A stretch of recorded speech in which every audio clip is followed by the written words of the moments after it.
मैं भारत को भारतीयता की मान्यता के आधार पर फिर से खड़ा करना चाहता हूं, उस काम में लगा हूं। और वो लोग पता है मुझे क्या समझाते हैं? वो कहते तुम क्यों परेशान हो रहे हो, व्यर्थ में क्यों चिंता करते हो, तुम क्या लाए थे क्या ले जाओगे।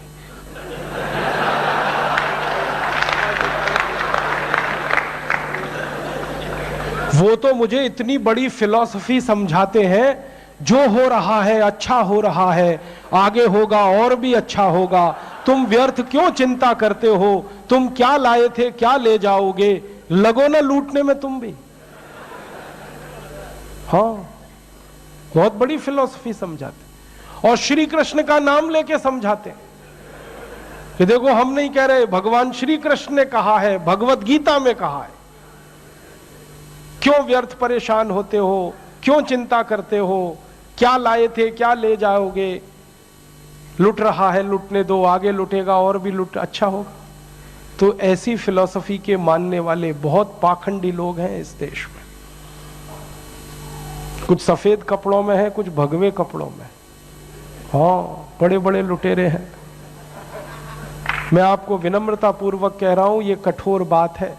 मैंने ऐसे ऐसे लोग देखे हैं भगवे कपड़ों में, जो एक एक शहर से 2-2 करोड़ 5-5 करोड़ 10-10 करोड़ लूट ले जाते हैं। कोई राम कथा कह के, कोई कृष्ण कथा कह के, कोई कथा कह के, कोई कथा कह के, और फिर उस पैसे को ब्याज पे चलाते हैं। ऐसे हरामी लोग मैंने देखे हैं मेरी आंखों से। ब्याज पे चलाते हैं उस पैसे, बाजार में उनका पैसा ब्याज पे घूमता है। आपसे वो पैसा इकट्ठा करते हैं, आरती उतारते हैं, आप उनके चरणों का पानी धो के पीते हैं और उनकी आरती की थाली में आप डालते हैं, वो करोड़ों रुपए लेके जाते हैं। राम की कथा कहते हैं, राम के वन गमन का वर्णन करते हैं और उनके दुखों का वर्णन करते हैं, और ऐसे दुख का वर्णन, ढल ढल ढल ढल आंसू बहते हैं उनके आंख से। मैंने देखा है, राम के दुखों का वर्णन करते हैं, राम को कितना कष्ट हुआ, कितना दुख हुआ, नंगे पांव चले, ऐसे हुआ वैसे हुआ, और उस वर्णन में आप भी रोते हैं वो भी रोते हैं। लेकिन ये सारा खेल एयर कंडीशनड मंच पे चलता है। राम के दुखों का वर्णन करने के लिए एयर कंडीशनड मंच लगता है, एयर कंडीशनड कार लगती है, एयर कंडीशनड घर लगता है, एयर कंडीशन चार्टेड फ्लाइट लगती है, तब राम के दुखों का वर्णन होता है।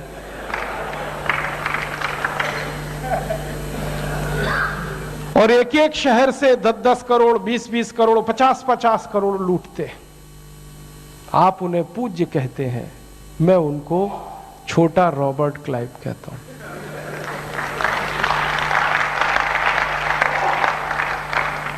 तो नेता ही नहीं लूट रहे हैं, अधिकारी भी नहीं लूट रहे हैं, और भी ऐसे लोग हैं और लूट ही नहीं रहे। मेरे जैसे लोगों को कह रहे हैं क्यों व्यर्थ चिंता करते थे, क्या लाए थे क्या ले जाओगे, तुम तो ये कंठी माला ले लो, राम राम राम राम राधे राधे राधे राधे, बस और कुछ नहीं, तुम्हारा कल्याण देश का कल्याण, राधे राधे राधे राधे राम राम, बस हो गया। ऐसे लोग हमको निकम्मा बना रहे हैं, आलसी बना रहे हैं, प्रमादी बना रहे हैं, कमजोर बना रहे हैं, फैले हुए हैं पूरे देश में। जो हो रहा है अच्छा हो रहा है, आगे होगा और भी अच्छा होगा, तुम क्यों व्यर्थ चिंता करते हो, तुम क्या लाए थे क्या ले जाने वाले हो। ये दूसरा रास्ता है। हाँ, और इस रास्ते पर हमको भटकाने वाले 10-20 नहीं है, सैकड़ों लोग हैं, रोज आते हैं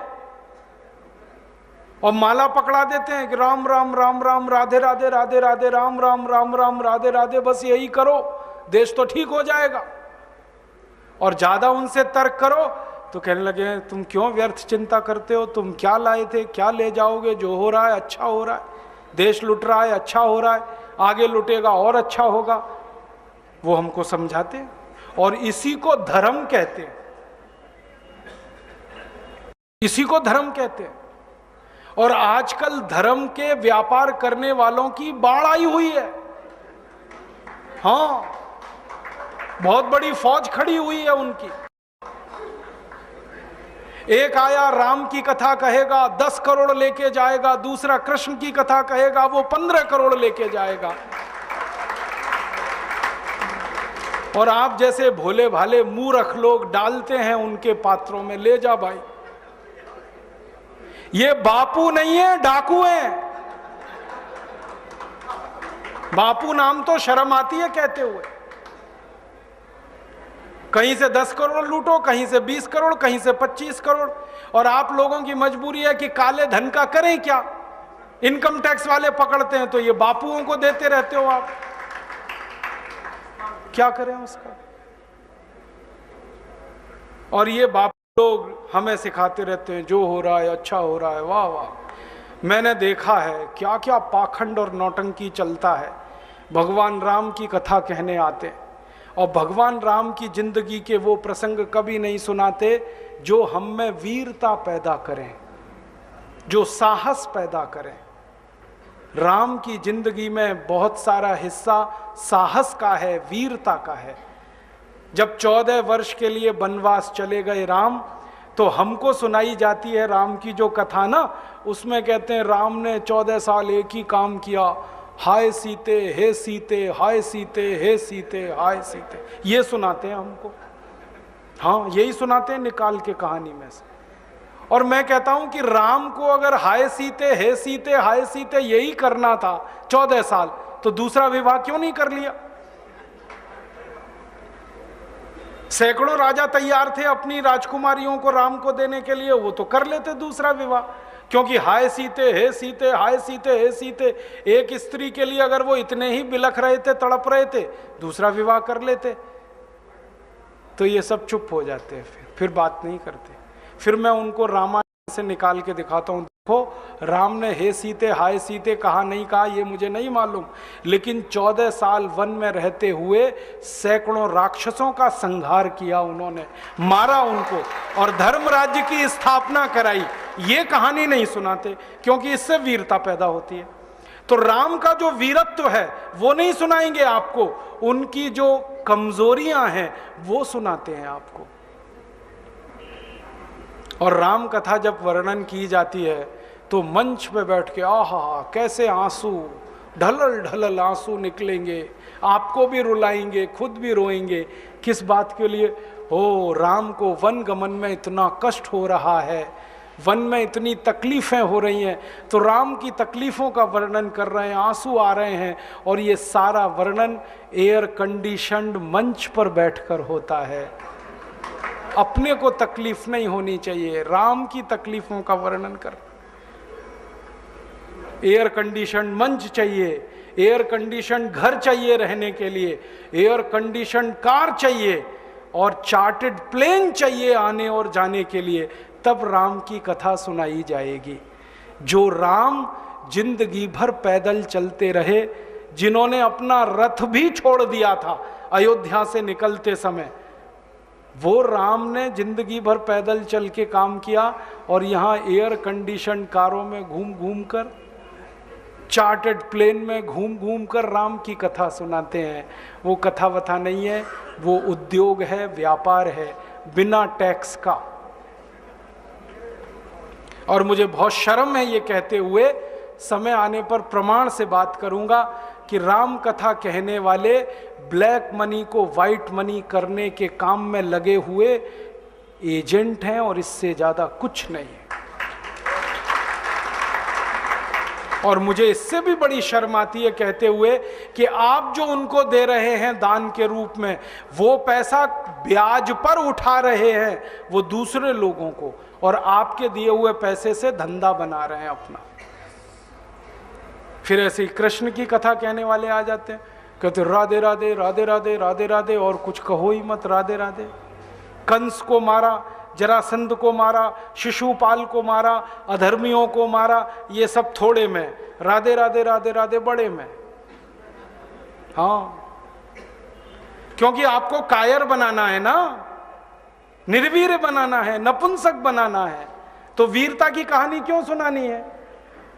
तो चुन चुन कर ऐसी कहानियां सुनाते हैं। और मैं आपको बहुत गंभीर बात कह रहा हूं कि ये सारे हमारे देश में जो पाखंडी लोग हैं ना, राम और कृष्ण की कथा कहने वाले, ये सरकारों के साथ मिले हुए हैं, क्योंकि सरकारों ने इनको एक कान में मंत्र फूंका है, तुम लोगों का ध्यान इस तरफ भटकाते रहो ताकि कोई महंगाई के खिलाफ लड़े, गरीबी के खिलाफ न लड़े, बेरोजगारी के खिलाफ न लड़े, अत्याचार के खिलाफ न लड़े, वो डूबा रहे राधे राधे राधे राधे राम राम राम राम बस इसी में।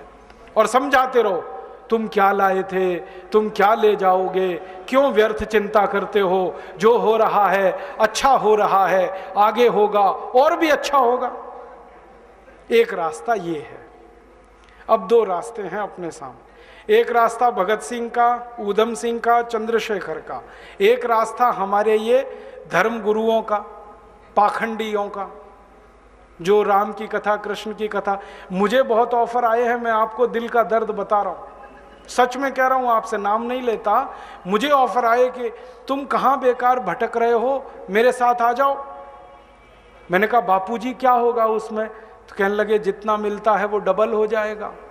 मैं बोल रहा कैसे? तो उन्होंने कहा तुम्हारी वाणी में बहुत जोर है और मेरे पास लोगों की भीड़ इकट्ठा करने का, मजमा लगाने का तरीका है। मैं ऐसा डमरू बजाता हूं कि सब इकट्ठे होते हैं और तुम्हारी वाणी में जोर बहुत है, मिलके लूटेंगे, थोड़ा तुम्हारा थोड़ा मेरा। ऐसे खुले ऑफर हैं मेरे पास। और मैं कहता हूं बापूजी माफ करो। क्यों? कहते तुम्हें पैसे नहीं चाहिए। मैंने कहा पैसे ही चाहिए होते तो बहुत रास्ते हैं मेरे पास, यही एक बचा है। पैसे ही कमाने हैं तो बहुत रास्ते हैं, ये एक रास्ता थोड़ी है। बहुत तरीके हैं, पैसे कमा लूं, घर बना लूं, बीवी बच्चे ले आऊं, करोड़पति हो जाऊं, 10 करोड़पति हो जाऊं, 100 करोड़पति हो जाऊं। बहुत आसान काम है ये तो। थोड़ी चालाकी हो तो सैकड़ों करोड़ बनाना बिल्कुल मुश्किल नहीं है इस देश में। फिर अंत में तो वही होगा ना, सैकड़ों करोड़ हो गए, एक दिन डायबिटीज होगी, एक दिन अर्थराइटिस होगा, एक दिन हार्ट अटैक आएगा, मैं मरने ही वाला हूं। तो मरना तो है ही, वहां भी शायद जल्दी मरूं, क्योंकि जब शरीर में तामस वृत्ति आती है ना तो जल्दी मरता है आदमी। जब तक सात्विक रहता है तब तक थोड़ा दम रहता है, तो तामस वृत्ति आएगी, मरना मुझे वहां भी है। तो क्यों ना इस रास्ते पे चल के मरूं जहां सात्विक वृत्ति भी है, मरना है ये तो पक्का ही है, जिंदा तो कोई रहेगा नहीं। तो भगत सिंह का रास्ता क्या बुरा, ऊधम सिंह का रास्ता क्या बुरा, चंद्रशेखर का रास्ता क्या बुरा? कुछ करके मरो ना। मरेंगे ये सब भी, साधु संत पाखंडी, राम की कथा सुनाते सुनाते हार्ट अटैक आएगा, मरेंगे वो भी। डायबिटीज सबको हो रखी है, मैंने देखा है नजदीक से जाके, सब इंसुलिन लगाते हैं, खाते हैं गोलियां, अपनी डायबिटीज नहीं मिटा पाते, दूसरों को उपदेश देते फिरते। ब्लड प्रेशर सबको बढ़ा हुआ है, क्योंकि ये जो काला धन है ना, इसका हिसाब किताब करने में बीपी ही बढ़ने वाला है। सब बीपी की गोलियां खाते हैं, सब डायबिटीज के लिए शिकार हैं, तो दूसरों को उपदेश देंगे तो मैं भी लग जाऊं, वो एक रास्ता है। एक रास्ता भगत सिंह, ऊधम सिंह, चंद्रशेखर का भी है। मौत तो दोनों में ही आने वाली है, बस अंतर इतना है, एक मौत ऐसी आएगी जिसको देश और समाज जिंदगी भर याद रखेगा, और एक मौत ऐसी आएगी कोई पूछेगा नहीं। तो हमने तो चुन लिया है दूसरा रास्ता, भगत सिंह वाला, ऊधम सिंह वाला, और तय कर लिया है कि जैसे भगत सिंह, ऊधम सिंह, चंद्रशेखर ने गोरे अंग्रेजों को भगाया, वैसे ही हम आज के इन काले अंग्रेजों को मार भगाएंगे इस देश में।